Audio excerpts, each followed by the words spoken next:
سرزمین من نشد آزاد، بعد رفتنت یک بدخشان اتفاق افتاد.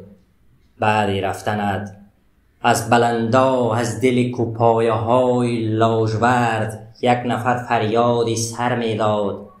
بعد رفتنت بارها در من شبیه کوکچه جاری می شود، خاطرات شهر فیض‌آباد. بعد رفتنت من که جلغر را به سانی بیستون پنداشتم، ارکی باشد می شود فراد. بعد رفتنت این من و این روزگاری که اسیرم کرده است، نازنینا ارچه باد آباد.